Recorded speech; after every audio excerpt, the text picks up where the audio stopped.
pense qu'il y a quand même un petit réveil. Je ne sais pas si c'est des soignants, mais en tout cas on voit de plus en plus de patients partenaires.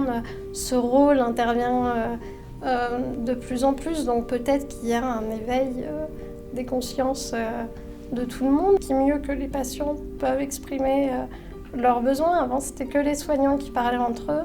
Maintenant on intègre les patients dans la bouche. J'ai l'habitude de toujours dire à situation extraordinaire, personne extraordinaire. C'est-à-dire que je vois tous les jours des gens qui se mettent en quatre pour trouver des solutions, pour aider les personnes en situation de handicap.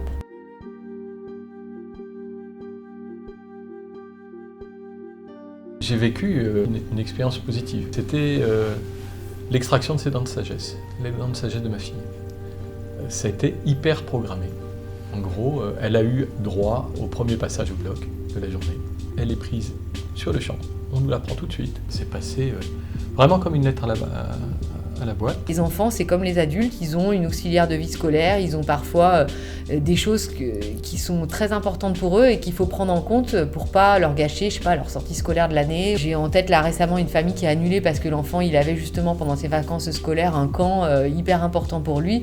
Évidemment qu'on décale le rendez-vous parce que finalement, notre but, c'est que cet enfant, il aille bien. Et si aller bien, ça passe par le fait d'aller à ce camp scout ou que sais-je, bien sûr qu'on va faire que ça fonctionne. Avant d'hospitaliser les patients, on appelle bien sûr le patient et si on sent que c'est pas la bonne personne, on appelle l'aidant et l'idée c'est d'anticiper l'hospitalisation. C'est-à-dire qu'on va, soit parce que c'est de l'hospitalisation un peu longue, va réfléchir avec l'aidant sur comment on fait la toilette, est-ce qu'il y a besoin justement qu'il y ait une présence ou pas, comment on peut s'organiser en fonction aussi des contraintes de l'aidant.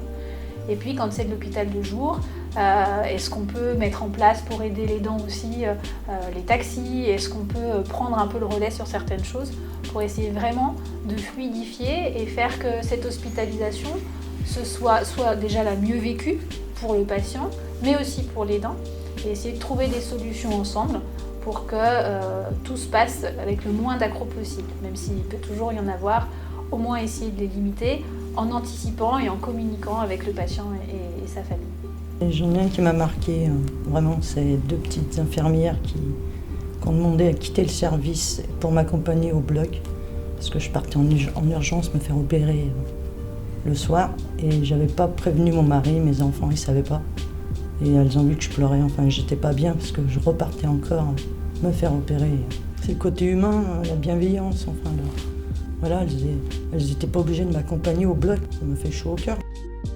J'ai deux activités, j'ai l'activité à l'hôpital et j'ai une activité en cabinet libéral. Et je ne consulte plus du tout avec mes patients au cabinet comme depuis que je consulte avec les patients sourds. Ça a changé ma manière de faire, c'est-à-dire qu'effectivement, avant, je suis plutôt sur mon ordinateur à essayer de capter le plus de choses possible de la consultation, d'écrire du coup le plus de choses, parce que j'écris beaucoup les échanges, les ressentis, je pose beaucoup de questions, donc je suis beaucoup sur mon clavier, puis je sais pas écrire sur le clavier sans quitter le regard de mes mains. Et en fait, le fait de consulter avec des patients sourds, on ne peut pas faire ça. C'est-à-dire je ne peux pas écrire en regardant mes mains, puisque si je dois parler, j'ai besoin de mes mains, et si je dois écouter, j'ai besoin de mes yeux.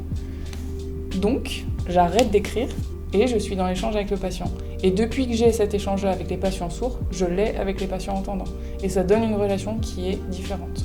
Ce qu'on a abordé dans ces vidéos, c'est l'importance de la communication, de s'intéresser aux besoins exprimés par les patients, la coordination, le temps donné à la préparation des séjours hospitaliers, l'accessibilité bien sûr parce que c'est la première étape, il faut pouvoir pénétrer à l'intérieur de l'hôpital et des chambres et des services, et puis bien sûr la place des aidants. Parce que l'aidant, c'est pas l'accompagnement, c'est pas l'accompagnant, c'est pas le conjoint, non.